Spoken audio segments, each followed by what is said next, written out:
जय हिंद दोस्तों, स्वागत करता हूं सुरक्षा स्टेशन 139 आपके अपने चैनल पर। उम्मीद करता हूं दोस्तों आप सभी बहुत बढ़िया होंगे और आप सभी की तैयारी बहुत अच्छे से चल रही होगी। अगर दोस्तों इस बार आपका फिजिकल क्वालिफाई हुआ है तो आप बेसब्री से मेरिट लिस्ट का इंतजार कर रहे होंगे और इंतजार कर रहे होंगे कि कब आपका मेडिकल कंप्लीट हो जाए और कब आप ट्रेनिंग पर चले जाए और आरपीएफ का हिस्सा बन जाए। तो दोस्तों थोड़ा सा और इंतजार कीजिए। बार बार आप कमेंट करके पूछ रहे हैं कि कब तक मेरिट लिस्ट आएगी। तो दोस्तों 10 से 15 दिनों के अंदर यानी कि इस महीने के अंत तक आपके मेरिट आने के बहुत ज्यादा चांसेस है और उम्मीद करता हूं कि आपकी मेरिट लिस्ट जल्दी से जल्दी आ जाए और आप सभी का सिलेक्शन उसमें हो जाए। तो दोस्तों हमने कल एक वीडियो बनाया था जो कि पार्ट 1 था। उसमें मैंने दोस्तों पिछले वीडियो को लेकर जिसने भी बहुत बेहतरीन कमेंट किए थे, जिनके कमेंट इस प्रकार के थे जो कि बहुत सारे उम्मीदवारों के डाउट हो सकते हैं और जिन कमेंट को पढ़ने के बाद मुझे लगा कि इसके बारे में वीडियो बना करके जानकारी देनी चाहिए जिससे कि बहुत सारे उम्मीदवारों को इससे मदद मिल सके। तो दोस्तों जो मैंने कल वीडियो अपलोड किया था उसको आपके द्वारा बहुत ज्यादा पसंद किया गया और दोस्तों मैं आपको तहे दिल से धन्यवाद देना चाहता हूं कि आप सभी के द्वारा उसको हाइप भी किया गया। तो दोस्तों आपसे फिर से रिक्वेस्ट कर लेता हूं कि इस वीडियो को देखने के बाद अगर आपको पसंद आता है तो वीडियो को लाइक करके जरूर जाइएगा और वीडियो को हाइप जरूर कर दीजिएगा। और दोस्तों अगर आप चैनल पर नए हैं तो चैनल को सब्सक्राइब जरूर कर लीजिएगा। तो दोस्तों अब बिना टाइम खराब किए वीडियो में आगे बढ़ते हैं। तो दोस्तों कल के वीडियो पर जिन भी उम्मीदवारों ने इस प्रकार से कमेंट किए थे जो कि बहुत से उम्मीदवारों के डाउट हो सकते हैं, तो आज के वीडियो में वह टॉप 5 कमेंट लेकर के आया हूं। तो वीडियो को पूरा ध्यान से देखिएगा। हो सकता है दोस्तों उनके द्वारा जो कमेंट किया गया वह डाउट भी आपका और आगे चलकर उस डाउट को लेकर आप कमेंट करने वाले हो, तो इस वीडियो के माध्यम से आपको वह जानकारी मिल जाएगी। तो वीडियो को पूरा जरूर देखिएगा। तो चलिए दोस्तों अब एक एक कमेंट को लेते हैं और बात करते हैं उन टॉपिक पर जो कि उम्मीदवारों द्वारा आप में से ही किसी के द्वारा पूछे गए थे। तो दोस्तों आप जो स्क्रीन पर देख रहे हैं मिस्टर ललित करके यह उम्मीदवार है। इन्होंने पूछा है कि यदि आरपीएफ की जॉब छोड़कर दूसरी ज्वाइन करना हो तो पेनल्टी चार्ज कितना अमाउंट का होता है जो सबमिट करना होता है, या इसका कोई दूसरा प्रोसेस भी है क्या? तो मिस्टर ललित जी और जिनके भी इस प्रकार के डाउट है मैं आपको बता देना चाहता हूं कि अगर आप आरपीएफ ज्वाइन कर लेते हैं और आरपीएफ ज्वाइन करने के बाद अगर आपका किसी और जॉब में सिलेक्शन हो जाता है या फिर किसी कारणवश आप इस जॉब को छोड़ते हैं तो आप पर किस प्रकार की पेनल्टी लग सकती है। तो दोस्तों मैं आपको बता देता हूं कि उसे पेनल्टी नहीं कहा जाता है, उसे बॉन्ड कहा जाता है। अगर आप आरपीएफ का हिस्सा है और दोस्तों या तो आप ट्रेनिंग पर है और ट्रेनिंग के दौरान ही आपको बीच में आरपीएफ को छोड़कर जाना पड़ेगा, या फिर दोस्तों आपका सिलेक्शन होने के बाद आपकी पोस्टिंग हो गई है, तो दोस्तों जब तक आप प्रोविजन में रहते हैं, प्रोविजन 2 साल का होता है, तो दोस्तों प्रोविजन के दौरान अगर आप आरपीएफ को छोड़ते हैं या किसी और जॉब में जाते हैं तो दोस्तों आपको वहां पर बॉन्ड भरना रहता है। और दोस्तों आपको बता देता हूं कि बॉन्ड का जो अमाउंट रहता है उसका निर्धारण अलग अलग तरीके से किया जाता है। जैसे कि दोस्तों अगर आप ट्रेनिंग के दौरान आरपीएफ को छोड़कर जाते हैं तो दोस्तों आपके ट्रेनिंग ड्यूरेशन पर वह निर्भर करेगा। ट्रेनिंग ड्यूरेशन के दौरान आप पर जो भी सरकार का खर्च हुआ है उस खर्च को जोड़ करके आपसे बॉन्ड लिया जाता है। तो दोस्तों उसका अमाउंट कोई फिक्स नहीं होता है कि कितना बॉन्ड भरना पड़ेगा, 30,000, 50,000, 1 लाख, ऐसा कोई फिक्स नहीं होता है, लेकिन ट्रेनिंग के ड्यूरेशन के आधार पर निर्भर करेगा। और अगर आपकी पोस्टिंग हो जाती है तो पोस्टिंग के दौरान भी जब आप प्रोविजन में रहते हैं 2 साल तक आपका प्रोविजन चलता है। प्रोविजन का मतलब दोस्तों होता है कि आप पर निगरानी रखी जाती है कि आपका बिहेवियर कैसा है, आप किस प्रकार से ड्यूटी करते हैं। दोस्तों उसी प्रोविजन के दौरान आपके कैरेक्टर का सुपरविजन किया जाता है कि आप किस प्रकार से आपका बिहेवियर है। तो दोस्तों प्रोविजन के दौरान अगर आप आरपीएफ को छोड़ते हैं तो दोस्तों उसका भी बॉन्ड आपको भरना रहता है और यह अलग अलग तरीके से निर्धारित किया जाता है। इसका कोई निश्चित प्रारूप नहीं होता है कि इतना ही बॉन्ड आपको भरना पड़ेगा। दोस्तों जब आप जॉब में आ जाएंगे और आप छोड़ने के लिए अगर आपका किसी और बड़ी एग्जाम में सिलेक्शन हो जाता है, मैं प्रार्थना करता हूं कि अगर आप तैयारी करेंगे अच्छे से तो आपका और अच्छे पद पर सिलेक्शन हो जाए। तो दोस्तों आप जब छोड़ने के लिए रेजिग्नेशन लेटर देंगे और एनओसी भी आपको देना रहेगा, क्योंकि आप किसी भी दूसरे पद पर जाने के लिए जब फॉर्म भरते हैं तो आपको एनओसी जरूर लेना होता है। आप एनओसी लेंगे तो आपको जब रेजिग्नेशन देना होता है तो रेजिग्नेशन के साथ आपको एनओसी भी देना रहता है और एनओसी के साथ जब आप अपना फॉर्मेट बना करके कार्यालय में भेजेंगे तो वहां से जो बॉन्ड की सीमा रहती है कि कितना बॉन्ड आपको देना है वहां से बनकर के एक लेटर आता है, तो उस आधार पर आपको बॉन्ड भरना रहता है। दोस्तों तो उम्मीद करता हूं कि आपको यह बात समझ में आ गई होगी कि आपको जब आप किसी आरपीएफ को छोड़ के किसी और पद पर या किसी और एग्जाम में सिलेक्टेड होने के बाद उस पद पर जाते हैं या फिर नौकरी को छोड़ते हैं तो किस प्रकार से आपको बॉन्ड भरना रहता है। तो दोस्तों उम्मीद करता हूं कि यह डाउट आपका क्लियर हुआ होगा। अब हम अगले डाउट की बात कर लेते हैं। अमन वर्मा जी ने यह डाउट पूछा है। इन्होंने पूछा है कि सर जोन मेरिट के बाद पता लगेगा, फिर सर हमें डिवीजन का कब पता चलेगा कि कौन से डिवीजन में हमारी ड्यूटी रहेगी। लाइक सर हमारे डब्ल्यूआर जोन मिला तो डब्ल्यूआर जोन तो बड़ा है तो सर डिवीजन उनके हिसाब से देंगे या फिर उनकी भी कोई प्रेफरेंस फॉर्म भरना पड़ेगा? तो दोस्तों इनका बहुत ही प्यारा क्वेश्चन है और कई सारे उम्मीदवारों का यह क्वेश्चन मन में होगा, वह पूछना चाह रहे होंगे या फिर आगे चलकर पूछने वाले होंगे।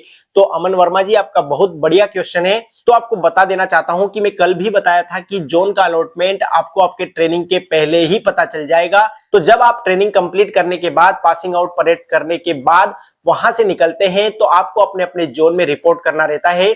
जैसे कि मुझे मेरा ACCR जोन मिला तो मैं अपने जोन में रिपोर्ट किया। तो जोन का हेडक्वार्टर बिलासपुर है, तो बिलासपुर में हमने रिपोर्ट किया था और बिलासपुर में रिपोर्ट करने के बाद आपका प्रैक्टिकल ट्रेनिंग वहां पर चलता है। तो दोस्तों प्रैक्टिकल ट्रेनिंग के दौरान आपको अलग अलग डिवीजन में भेज दिया जाता है। जैसे कि हम टोटल 36 ACCR में नए कैंडिडेट उस टाइम पर आए थे, तो हमको 12-12 कैंडिडेट को अलग अलग डिवीजन में प्रैक्टिकल ट्रेनिंग के लिए भेजा गया दोस्तों। और प्रैक्टिकल ट्रेनिंग में क्या होता है कि जो बीट ड्यूटी रहती है, किस प्रकार की ड्यूटी रहती है, जो सीनियर लोग रहते हैं उनके साथ मिलकर के आपको ड्यूटी करनी रहती है और ड्यूटी पर आपको बताया जाता है कि किस प्रकार से कौन सा काम किया जाता है। तो दोस्तों प्रैक्टिकल ट्रेनिंग आपकी 3 महीने की जैसे ही कंप्लीट होती है तो आपका वहां से एक लेटर निकलता है। तो वहां से रियल पता चलता है कि आपको कौन सा डिवीजन मिला है। जरूरी नहीं है कि आप बिलासपुर डिवीजन में हैं, हेडक्वार्टर में हैं और वहां पर आपने प्रैक्टिकल ट्रेनिंग की तो आपका वही डिवीजन रहेगा। बिलासपुर में प्रैक्टिकल ट्रेनिंग करने के बाद मुझे नागपुर मिला था और मैं नागपुर डिवीजन में अभी पोस्टेड हूं। तो बिलासपुर से एक लेटर निकलेगा और वहां से लेटर निकलने के बाद हम नागपुर डिवीजन में आए और नागपुर डिवीजन मिलने के बाद कौन सी पोस्ट में हमारी ड्यूटी लगनी है, वह यहाँ के डिवीजन में आने के बाद DSC ऑफिस पे जाते हैं। वहां मंडल सुरक्षा आयुक्त महोदय हमारा पुटअप करते हैं और पुटअप के बाद वहां से तय होता है कि आपको कौन सा पोस्ट मिलेगा, उसका भी एक लेटर निकलता है। तो सबसे पहले जोन मिलता है, फिर डिवीजन मिलता है और डिवीजन में वहां पर पुटअप होने के बाद DSC महोदय वहां से हमारे पोस्ट का निर्धारण करते हैं। उम्मीद करता हूं दोस्तों कि आपको यह बात अच्छे से समझ में आई होगी और मैंने अच्छे तरीके से समझाने का प्रयास किया होगा। तो दोस्तों इसके बाद अगले कमेंट की बात कर लेते हैं। यह पूछा है लक्की जी ने। इनका क्वेश्चन है, सर क्या RPF को ट्रेनिंग के टाइम छोड़ने पर ट्रेनिंग में लिए गए पैसे रिटर्न करने होते हैं क्या? तो लकी जी मैंने अभी ही कुछ देर पहले जो पहला क्वेश्चन रखा था मैंने उसमें बात कही थी बॉन्ड को भरने को लेकर।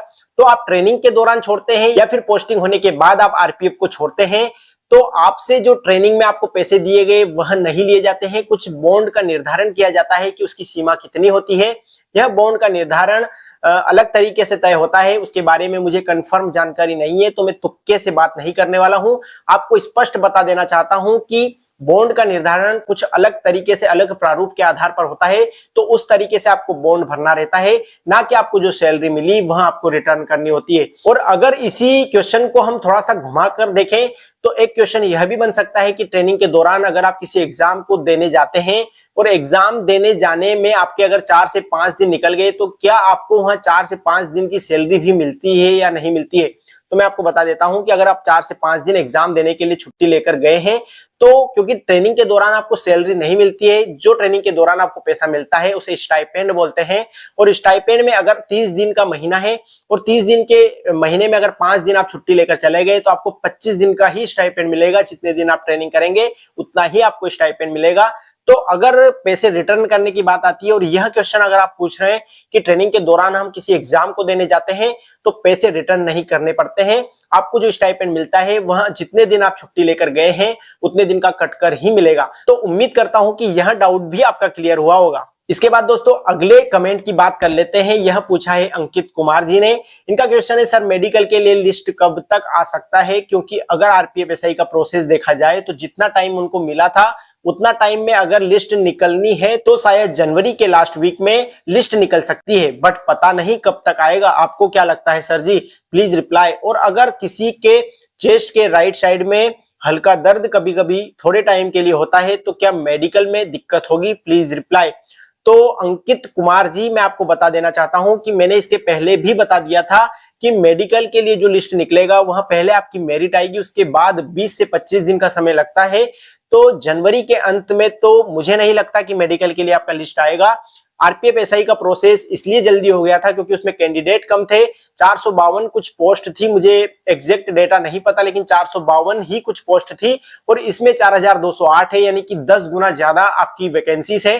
और इतने पद आपको भरने हैं तो कुछ तो टाइम ज्यादा लगेगा ही। आरपीएफ एसआई से अगर तुलना करेंगे तो इतना जल्दी इसका प्रोसेस नहीं होगा। कांस्टेबल में पद ज्यादा है तो कुछ उनसे ज्यादा समय लगेगा।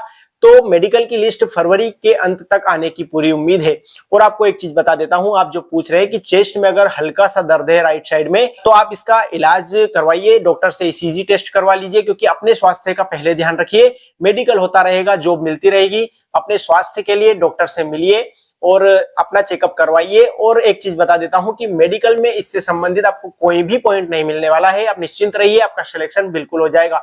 मेडिकल में इस प्रॉब्लम को लेकर के आपको कभी भी अनफिट नहीं करेंगे। मैं यह दावा करता हूं, आप एकदम सेफ है अगर आपको यही प्रॉब्लम है तो। बाकी और कोई प्रॉब्लम आपको नहीं होनी चाहिए। और मेडिकल को लेकर आप अभी अपने आप को सुरक्षित रखिए। अगर आप बाइक पर जाते हैं तो हेलमेट जरूर पहनिए और बाइक को स्लो चलाइए, अपने आप का ख्याल रखिए, ध्यान रखिए। मेडिकल बहुत अच्छे से होगा और आप सभी पास होने वाले हैं। तो दोस्तों उम्मीद करता हूं कि यह डाउट भी आपका क्लियर हुआ होगा। इसके बाद एक क्वेश्चन आता है कुसुम मीना जी का। इन्होंने पूछा है कि ट्रेनिंग टाइम में कितनी छुट्टी मिलती है सर, प्लीज रिप्लाई। तो आपको बता देना चाहता हूं कि ट्रेनिंग के टाइम पर मिड टर्म का अवकाश मिलता है। यानी कि अगर आपकी 9 महीने की ट्रेनिंग होती है, यानी 8 से 9 महीने के बीच में होती है, बराबर 9 महीने नहीं बोल सकते, 8 महीने नहीं बोल सकते, 8 से 9 महीने के बीच में आपकी पूरी ट्रेनिंग होती है। उसके बीच में आपको एक मिड टर्म अवकाश मिलता है।